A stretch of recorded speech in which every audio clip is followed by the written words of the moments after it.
Pessoal do YouTube do Aprovação PGE. Eu sou a professora Camila Sabonge. Eu tô aqui hoje para a gente começar vários blocos de aulas nos quais a gente vai falar sobre recursos trabalhistas. Pessoal, é um tema muito importante para quem quer prestar essas carreiras de procuradorias, mas antes da gente começar a estudar em espécie todos os recursos trabalhistas, então a gente vai falar do recurso ordinário, dos embargos de declaração, do agravo de petição, do recurso de revista. Antes de falar de todos esses recursos, a gente precisa o quê? A gente precisa entender alguns conceitos básicos, alguns elementos essenciais que se aplicam a todos os recursos para que a gente consiga efetivamente estudar esses recursos tendo em mente essas peculiaridades da área processual trabalhista. Então, nesse bloco de hoje, trazendo essa introdução para os nossos recursos, nós vamos falar da teoria geral dos recursos, a gente vai falar dos pressupostos, dos princípios, várias questões interessantes que podem sim cair na prova de vocês e mais do que isso, vão trazer um respaldo, uma base para que vocês entendam nossas próximas aulas sobre recursos, ok, pessoal? Então, sem mais delongas, vamos ao nosso bloco aqui sobre teoria geral dos recursos trabalhistas. Eu sou a professora Camila Sabonge, aqui está meu Instagram, caso queiram me contatar, ok, pessoal? Então vamos seguir. A primeira questão que a gente tem que entender quando a gente fala de recursos trabalhistas é que nós temos algumas formas de impugnação das decisões judiciais. E não é toda forma de impugnação de decisão judicial que eu vou chamar de recurso. Isso é muito importante da gente entender, tá, pessoal? Então, nós temos as ações autônomas, que são uma forma de nomenclatura que é trazida pela doutrina, que vai trazer dentro do seu bojo, né, são classificadas como ações autônomas algumas formas de impugnação que não são dentro do processo. Veja bem, algumas formas de impugnação de decisões, quando eu estou insatisfeita com uma decisão, quando eu quero questioná-la, vão fazer com que eu abra um novo processo, uma nova relação processual que é derivada dessa inicial. Então, eu estou aqui num processo, tenho uma decisão, eu discordo, eu vou às vezes me utilizar dessa ação autônoma para questionar essa decisão, mas eu vou acabar abrindo uma nova relação processual, tá? Derivada dessa. E é por isso que nós chamamos de autônoma, são ações autônomas a essa originária. Ela visa sim impugnar a decisão, mas na verdade ela não vai ser feita dentro da mesma relação processual. E aí você já consegue entender por que essas ações autônomas não são recursos, porque os recursos, pessoal, apesar de se aproximarem das ações autônomas, porque vão impugnar as relações processuais, elas são feitas, tá? Os recursos, essa impugnação é feita dentro da própria relação processual. Então, eu submeto essa matéria a um reexame dentro da mesma relação processual. Então, veja bem, eu abro uma nova fase processual. Então, eu estou aqui na fase de conhecimento, teve a decisão de primeiro grau, eu quero questioná-la, eu vou me utilizar de um RO e vou entrar na fase recursal, mas eu continuo no mesmo processo, é a mesma relação processual, diferentemente da ação autônoma, por exemplo, a ação rescisória, que é uma ação autônoma, eu vou questionar essa decisão abrindo uma nova relação processual, que é essa própria ação rescisória. Então, aqui, resumindo, no nosso slide, nós temos esses dois conceitos que eu vou ler para vocês. As ações autônomas de impugnação, elas buscam sim impugnar essa decisão judicial, mas elas vão criar uma nova relação processual. Quais são os exemplos que a gente tem de ações autônomas, pessoal? Nós temos a ação rescisória, que a gente acabou de falar, nós temos a ação anulatória, o mandato de segurança e o habeas corpus. Os recursos, por sua vez, vão também impugnar essa relação, essa decisão, mas na mesma relação processual, quando atendidos os pressupostos de admissibilidade. Então, veja bem, eu preciso preencher alguns pressupostos formais, algumas questões que eu tenho que respeitar para me utilizar dessa ferramenta, que é o recurso, tá? E eu vou, assim, respeitando essas questões, esses pressupostos, eu vou conseguir submeter essa matéria a uma reanálise, tá, pessoal? Agora, vamos um pouquinho mais a fundo? Existe uma questão muito importante que tem que ser respeitada, tanto nas ações autônomas de impugnação quanto nos recursos. O que é essa questão que tem que ser respeitada? Eu tenho que ter voluntariedade, pessoal. O que acontece é o seguinte, para eu me utilizar de uma ação autônoma para impugnar uma decisão, e para me utilizar de um recurso para impugnar uma decisão, eu preciso ter essa voluntariedade. Eu, como parte, vou de livre e espontânea vontade ingressar com esse recurso ou ingressar com essa ação autônoma. Eu tenho que ter voluntariedade. E aí, pessoal, por que eu estou falando disso? Porque é muito importante, principalmente quando eu falo de recurso, falar que existe uma voluntariedade, porque no caso do reexame necessário, isso é pegadinha de prova, tá, pessoal? No caso do reexame necessário, por eu não ter a voluntariedade, eu não posso chamar o reexame necessário de recurso. Isso é muito importante. O recurso e o reexame necessário, eles vão se distinguir em qual momento? Na questão da voluntariedade. O recurso, ele tem voluntariedade. O reexame necessário, ele não tem. E isso a gente vai ver aqui, ó, no nosso próximo slide. O conceito de recurso vai se fundamentar em 2 itens, ó. A questão do remédio ser voluntário, então depende de uma manifestação desse sucumbente, do terceiro interessado, do MPT, né, no caso aqui da área trabalhista, para que seja efetivamente utilizada essa ferramenta recursal, diferentemente da remessa de ofício, que não é um recurso porque não tem essa voluntariedade. Aqui é importante a gente observar o que, pessoal? Quem que pode se utilizar desse recurso? Nós temos o sucumbente, que é a parte que perdeu naquela decisão, então a decisão não foi favorável para ela, seja de forma parcial, seja de forma total, a decisão não foi favorável para aquela parte, então ele é o sucumbente, tá? A parte que sucumbiu naquela decisão, aí eu tenho sim esse interesse de ingressar com esse recurso, e eu tenho também os terceiros interessados e o MPT, então são pessoas que de alguma forma têm o interesse em questionar aquela decisão, ou foram prejudicados por aquela decisão, ou como por exemplo no caso do MPT, o MPT ele pode ingressar com uma ação sendo parte, então ele pode ser autor, ele também pode ser réu, mas ele também pode ser o custos legis, aquele fiscal do ordenamento jurídico. Então, veja bem, se um sindicato ingressa com uma ação civil pública para pleitear, defender interesses da categoria que representa, e ele perdeu naquela sentença de primeiro grau, o MPT ele pode sim ter interesse em questionar aquela decisão, entrando com um recurso ordinário para questionar aquela decisão, em razão da sua função de custos legis e de fiscal, no caso de tutela de direitos coletivos e difusos daquela categoria em específico, tá, pessoal? Seja um caso de meio ambiente de trabalho, seja um caso de algum adicional, né, que foi previsto em convenção coletiva e não foi respeitado. Então há essa possibilidade de que esses terceiros eles venham e questionem essas decisões por meio desse remédio voluntário que é o recurso, tá, pessoal? E o outro item a gente já comentou, ele tem que ser dentro da mesma relação jurídica, porque se não fosse, nós estaríamos falando de uma ação autônoma, tá? Essa ideia de retorno, voltar a analisar uma decisão judicial dentro da mesma relação jurídica, tá, pessoal? Na mesma relação processual.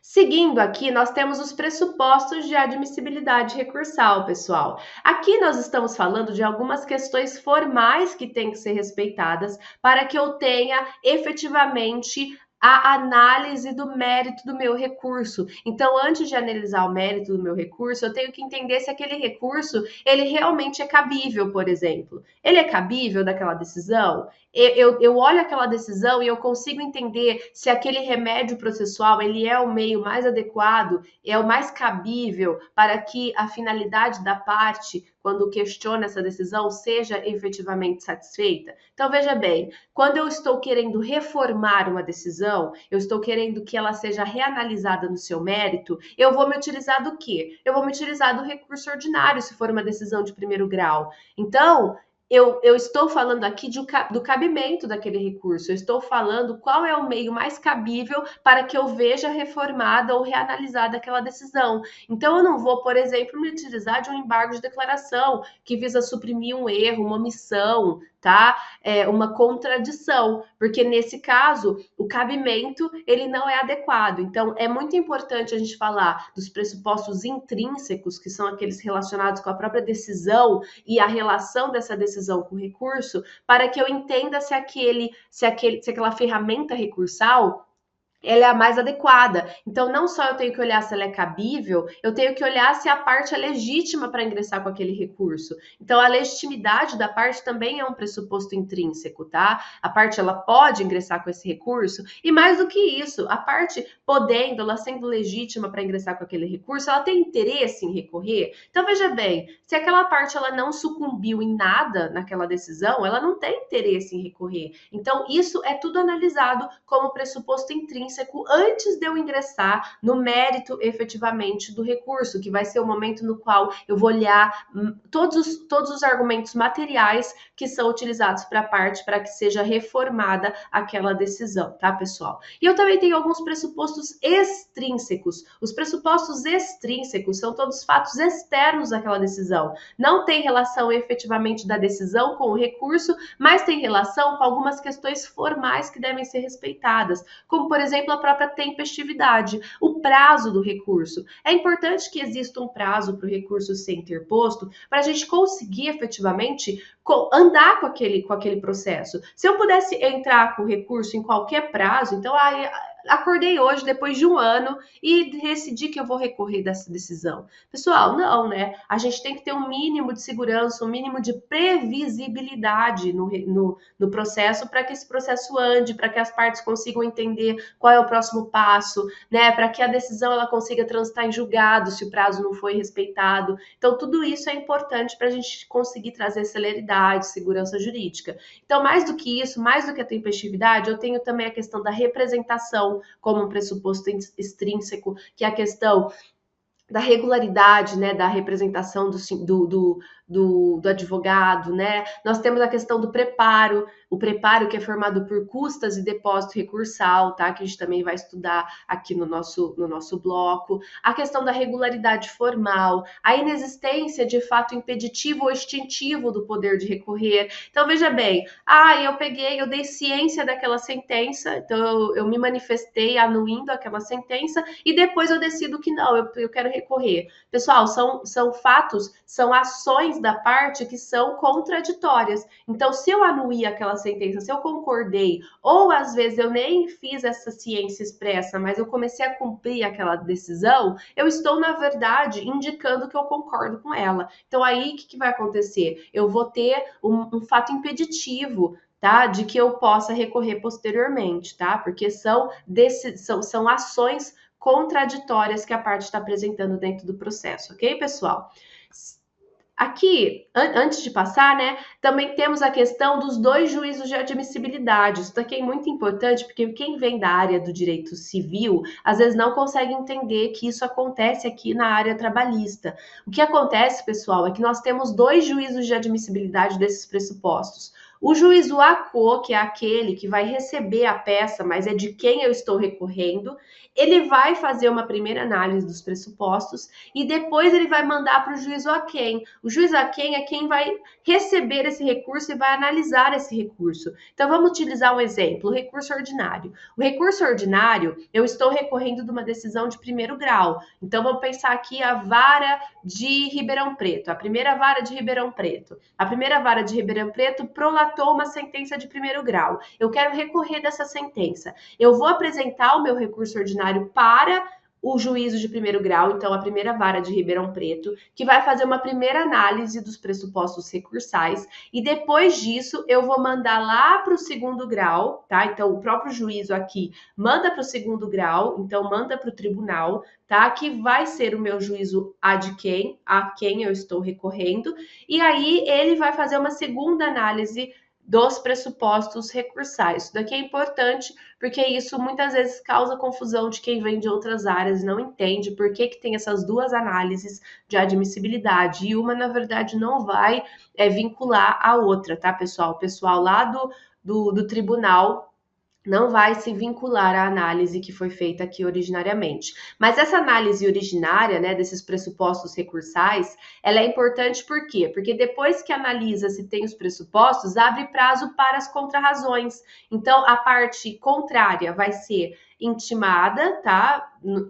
Notificada, cientificada de que foi ingressado esse recurso e vai ter um prazo para apresentar suas contrarrazões, tá? Impugnar esse recurso. E aí, depois, apresentado tanto o recurso quanto as contrarrazões, sobe para o segundo grau e tem esse segundo juízo de admissibilidade, ok, pessoal? Então, seguindo aqui, nós temos a questão do cabimento, tá? O cabimento, que é esse pressuposto recursal, ele deve conjugar dois elementos. Primeiro, eu preciso entender se aquele ato ele é recorrível. Porque veja bem, eu posso recorrer, eu posso impugnar esse ato agora, nesse momento. O ato impugnado, ele tem que ser recorrível para que eu consiga ingressar com esse recurso. E quais são os atos que podem ser recorríveis, né? Eles são recorríveis. Nós temos as sentenças, tá? E nós temos, pessoal, a possibilidade, tá, em algumas situações, de que as decisões interlocutórias elas sejam recorríveis. Mas a regra geral, pessoal, no direito do trabalho, é que as decisões interlocutórias, assim como os despachos, são irrecorríveis de imediato. Ah, professora, mas então eu não posso questionar a decisão interlocutória? Pode, mas você vai questionar a decisão interlocutória quando você for ingressar com o recurso da decisão definitiva. Então, ó, teve uma decisão interlocutória, depois vem a sentença. Aí eu vou ingressar com o recurso ordinário da sentença e questionando também aquela decisão interlocutória que eu não pude recorrer de imediato. Contudo, o que cai mais em prova, pessoal, não é a regra geral. Nós sabemos que as peculiaridades, as exceções, são queridinhos de prova. Então, é importante vocês entenderem que, regra geral, as decisões que são recorríveis são as sentenças, tá? Então, despachos não são recorríveis e decisão interlocutória, regra geral, não é recorrível, mas o que vai efetivamente ter mais chance de cair para vocês em prova são as exceções. Então, há exceções nas quais as decisões interlocutórias elas podem sim ser recorríveis. E onde vai estar isso? Vai estar na súmula 214 do TST. E eu trouxe ela aqui para vocês porque eu quero que vocês decorem. Essa súmula é importantíssima. Quais são as situações nas quais as decisões interlocutórias elas vão poder ser recorríveis? Número 1, as decisões que são de TRT contrárias às súmulas e OJs do TST. Então, nesse caso, eu posso recorrer de imediato. Número 2, quando tem uma decisão que é suscetível de impugnação mediante um recurso para o mesmo tribunal. Então, eu tenho uma decisão aqui e eu consigo recorrer recorrer o meu recurso aqui, ele vai ser julgado pelo mesmo tribunal, tá? Então, eu tive, por exemplo, eu vou entrar com agravo interno, um agravo regimental. Eu posso sim ingressar com esse agravo interno, agravo regimental, porque ele vai ser julgado pelo mesmo tribunal que prolatou aquela decisão, aquela decisão que eu vou poder ingressar, tá, pessoal? Agora, o que mais cai? O que mais cai é esse item 3 aqui. O item 3 vai falar de uma possibilidade de que eu ingresse com um recurso de uma decisão interlocutória, que é quando eu tenho acolhimento de uma exceção de incompetência territorial com a remessa dos autos para um tribunal regional distinto daquele a que se vincula o juízo excepcionado, tá? Professora, não entendi. Como é que isso acontece? Ó, pessoal, nós temos, por exemplo, a vara de Ribeirão Preto, vamos usar de novo, né? A vara de Ribeirão Preto, interior de São Paulo, e nós estamos aqui no TRT da 15ª região. Pessoal, se porventura eu ingressei com uma exceção de incompetência territorial e falei que, na verdade, a vara que tem que julgar é a de São Paulo capital. São Paulo capital é TRT da 2ª região, é outro TRT, é distinto. E se essa exceção que foi julgada aqui em Ribeirão Preto for acolhida, se eu tiver a remessa desse processo para São Paulo capital, eu estou mudando de TRT. Vocês percebem que eu estou saindo do TRT da 15ª e indo para o TRT da 2ª, porque essas varas estão vinculadas a TRT distintos? Nesse caso, pessoal, pela mudança de TRT, eu vou ter a possibilidade de ingressar com recurso dessa decisão interlocutória. E por que é uma decisão interlocutória? É uma decisão interlocutória porque, regra geral, ela não coloca fim no processo. Mas vocês percebem que, nesse caso, a mudança de TRT ela é entendida como a finalização do processo em um TRT com a remessa desse processo para outro TRT. Então, por isso, nós temos essa excepcionalidade. Esse é o caso que mais cai em prova, por isso que eu gastei mais tempo de explicar ele, tá, pessoal? Mas é bom vocês terem uma noção geral dessa súmula, ok?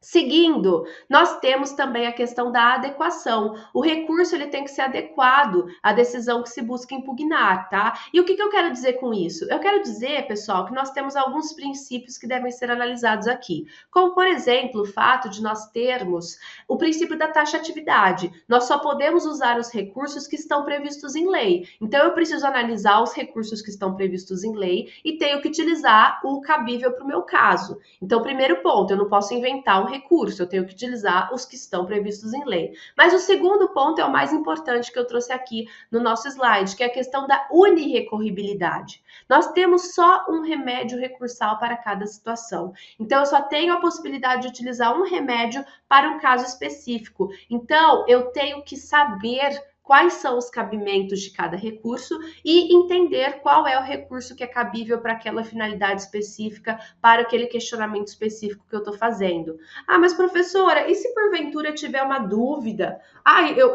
Pela minha análise, eu entendo que tem a possibilidade de eu utilizar mais de um recurso nesse caso aqui. O que eu vou fazer?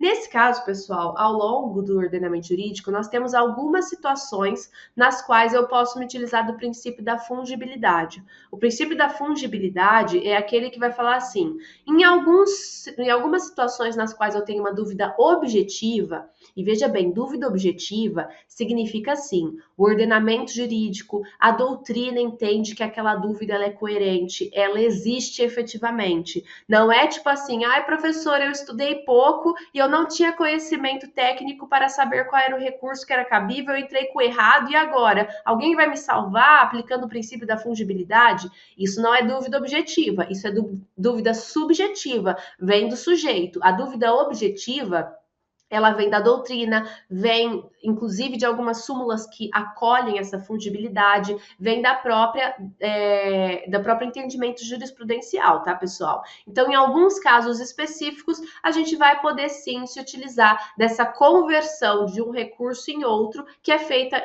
pelo próprio tribunal, quando observa que há essa dúvida objetiva, tá? Mas, regra geral, pessoal, o princípio é da unirrecorribilidade. Só cabe um remédio recursal para cada situação. E se você entrar com o errado, o seu recurso ele não vai ser conhecido, tá, pessoal? Vamos para um exemplo? Nós temos aqui um caso de fungibilidade que é previsto na OJ do TST, a OJ 69, ó. O recurso ordinário interposto contra um despacho monocromático indeferitório de uma petição inicial de ação rescisória ou de MS pode, pelo princípio da fungibilidade recursal, ser recebido como agravo regimental. O agravo regimental, ele vai ter essa finalidade, tá, de você questionar uma decisão monocrática, né? Desculpa, pessoal. Uma decisão monocrática. Então, quando eu falo de decisão monocrática, eu vou estar falando de agravo interno, agravo regimental. Agora, nesse caso em específico, a OJ trouxe essa possibilidade de fungibilidade se eu ingressar com o RO, porque o RO ele vai ser utilizado de decisões terminativas. Então, nesse caso, veja bem, quando eu tenho o despacho monocrático, nossa, tá difícil essa palavra hoje, despacho monocrático indeferitório da petição inicial, eu estou de alguma forma terminando aquela ação autônoma, ação rescisória. Então, a doutrina ela entende que é uma dúvida objetiva, um questionamento objetivo, quando você se utiliza do RO, que é finalidade de questionar decisões terminativas, e a questão do agravo regimental, que é utilizado para decisões monocráticas. Então, apesar do recurso cabível e correto ser o agravo regimental, o próprio TST, ele deixa expresso que se houver a interposição da RO, ele vai ser convertido pelo princípio da fungibilidade em agravo regimental e ele vai ser analisado, tá, pessoal? Seguindo, ó, cuidado com a OJ da SDI1 do TST a 412, que fala que é incabível o agravo interno ou agravo regimental, que a gente já viu que são recursos utilizados para decisões monocráticas, contra decisões proferidas por órgão colegiado, porque aí, pessoal, é um erro grosseiro. Se eu estou falando de agravo interno e agravo regimental, eu estou falando de decisões monocráticas, então eu não posso de forma alguma utilizar para decisões colegiadas. Então é isso que a OJ vai falar aqui pra gente, tá, pessoal?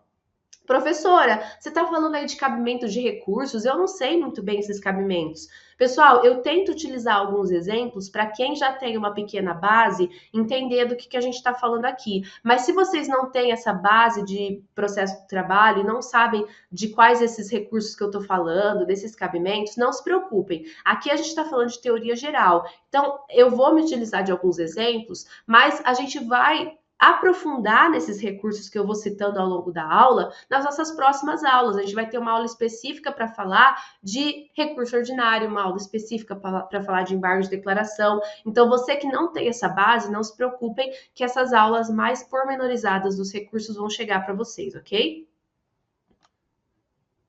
Seguindo, ó, eu tenho a OJ também 152 da SDI 2 do TST, que vai falar que a interposição do recurso de revista de decisão definitiva do TRT em ação rescisória ou em mandato de segurança, com fundamento em violação legal e divergência jurisprudencial e remissão expressa ao artigo 896 da CLT, configura erro grosseiro insuscetível de autorizar o seu recebimento como RO em face do disposto no artigo 895-B da CLT. Pessoal, eu citei essa OJ aqui, mas para vocês terem ideia de algumas menções que o TST faz sobre a questão da fungibilidade e quando é e quando não é fungibilidade. Mas essa OJ em específico, ela está falando o quê? De cabimento de RO e cabimento de recurso de revista. Então, a gente vai pormenorizar essa OJ quando a gente estiver na nossa aula de recurso de revista, tá, pessoal? Então, guardem ela aí, leiam, saibam que ela existe, mas a gente vai conseguir explicá-la depois que a gente estudar o recurso de revista, ok? Agora sim, nós vamos continuar falando dos pressupostos recursais, falando da legitimidade para recorrer. Pessoal, quem tem legitimidade para recorrer? Nós já vimos, né? Nós vimos que quem tem legitimidade para recorrer são as partes, os terceiros que são prejudicados e por isso eles são interessados, tá? E nós temos também o MPT, que é parte ou ele é um fiscal do ordenamento jurídico, é o custos legis, tá? Agora, pessoal, cuidado que a OJ 237 da SDI1 do TST vai falar que o MPT ele não tem legitimidade para recorrer na defesa de interesse patrimonial privado, até mesmo de empresas públicas e sociedades de economia mista. E por que isso acontece, pessoal? Porque muita gente confunde a atuação do MPT como fiscal do ordenamento jurídico e como ente que vai tutelar os direitos difusos coletivos dos trabalhadores com a atuação da própria AGU, né, dos advogados, dos procuradores, dos estados, procuradores municipais, enfim. Esses entes, né, a AGU como um todo, vai tutelar os direitos dos entes da administração pública, não é o Ministério Público do Trabalho. E aí sim vem essa OJ fazer essa distinção. Quando eu tenho o interesse patrimonial privado desses entes públicos, eu não tenho interesse do MPT atuar, tá? Eu vou ter essa tutela por meio de outros órgãos. O Ministério Público do Trabalho vai atuar quando eu tenho a defesa de algum princípio trabalhista essencial, alguma defesa difusa essencial para os trabalhadores, como, por exemplo, o meio ambiente do trabalho sadio e outros exemplos vários que a gente pode citar aqui. Cuidado também com a OJ 318 da SDI1 do TST, que fala que os estados e municípios não têm legitimidade para recorrer em nome das suas autarquias e fundações públicas. Esse item aqui ele é interessante, porque, veja bem, nós vamos ter os procuradores, por exemplo, da USP. O procurador da USP ele vai representar essa autarquia. Então, nós temos a defesa desses direitos por meio desses procuradores e não de outros procuradores, como, por exemplo, os procuradores do Estado de São Paulo, né, que poderiam, às vezes, poderia ter essa dúvida aí se eles tutelariam os direitos dessa autarquia estadual que é a USP, tá? Agora, há a possibilidade de algumas autarquias fazerem convênios, fazerem contratos com o Estado a fim de que os seus procuradores estaduais representem-as, tá? Mas, se não houver nenhum tipo de contrato, aí nós não teremos essa possibilidade, ok, pessoal? Ainda falando aqui de pressupostos processuais, nós temos a questão do interesse, tá? Pessoal, quando que vai ter interesse para a parte recorrer? Vai ter interesse quando a parte for vencida. Então, veja bem, qual é o meu interesse em ingressar com o recurso se eu não tiver nenhum tipo de sucumbência naquela decisão? Nenhum. Eu não quero. Se eu ganhei naquela decisão, qual é o meu interesse de vê-la reformada? Nenhum. Né? Então, o interesse ele tem a ver com a questão da sucumbência. Se a parte for vencida, se o terceiro for prejudicado pela decisão, e no caso do MPT, se ele vê algum tipo de interesse que está sendo prejudicado dos trabalhadores, tá, pessoal? Agora, veja bem, eu tenho interesse quando eu tenho a possibilidade da decisão ser mais vantajosa, tá?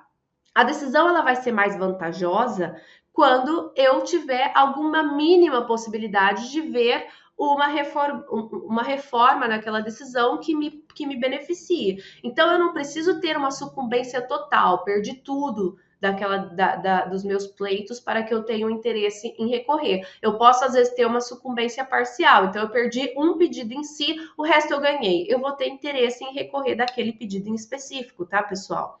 Então, aqui, ó, seguindo, nós temos outros pressupostos aqui, a inexistência de fato impeditivo ou extintivo do poder de recorrer, tá? Os fatos extintivos, nós temos aqui a questão da aceitação tácita. Então, eu pratico um ato incompatível, eu vou gerar uma aceitação. A gente já comentou dessa possibilidade, por exemplo, saiu a sentença, né, condenatória e eu dei ciência daquela sentença. Eu apresentei uma petição interlocutória dando ciência daquela decisão. Eu estou expressamente aceitando aquela decisão, mas eu também posso aceitar ela de forma tácita, ou seja, de forma não expressa. Eu vou lá e começo a cumprir aquela decisão. Eu paguei alguma coisa que foi condenado ali, eu fui condenada a pagar alguma coisa naquela sentença e eu vou lá e pago. Eu estou aceitando tacitamente aquela decisão. Então, nesse caso, eu estou, na verdade, criando fatos extintivos do meu interesse de apresentar o recurso, tá, pessoal?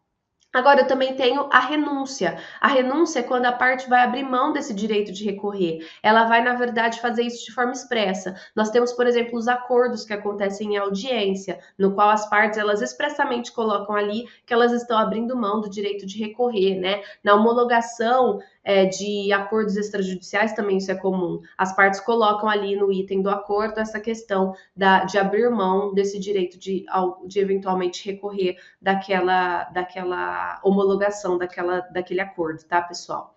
E tacitamente também tem a renúncia quando eu deixo o prazo do recurso terminar e eu não recorro, tá? Então eu simplesmente deixo o prazo correr e quando o prazo termina, pessoal, em razão da questão da tempestividade, a decisão ela vai transitar em julgado, tá? Então eu estou renunciando efetivamente do meu interesse de recorrer, tá? E aí eu tenho a questão do fato impeditivo. Fato impeditivo, eu tenho a questão da desistência. Ó, eu tenho a possibilidade de interpor o recurso, mas depois de interpor o recurso, eu tenho a possibilidade de desistir desse recurso. Então, após interposto o recurso, até o momento anterior ao início do julgamento desse recurso, sem anuência da parte, tá? Eu posso desistir desse recurso, tá? Isso está previsto no artigo 998 do CPC, que ele é aplicável subsidiariamente ao processo de trabalho em razão do artigo 769 da CLT, tá, pessoal? Pessoal, eu ainda tenho algumas coisas aqui para falar para vocês. A gente vai começar a falar da tempestividade, mas o nosso bloco de 30 minutos, ele acabou de terminar, a gente até tá passando um pouquinho. Então eu vou dar uma pausa aqui nesse bloco. A gente vai terminar a parte 1 da teoria geral dos recursos e daqui a pouco a gente volta para falar na parte 2 da teoria geral dos recursos de todos os outros pressupostos e outras questões interessantes aí que nós temos para comentar com vocês, ok? Então vão lá, tomem um cafezinho, depois voltem para a gente terminar a nossa aula. Até mais!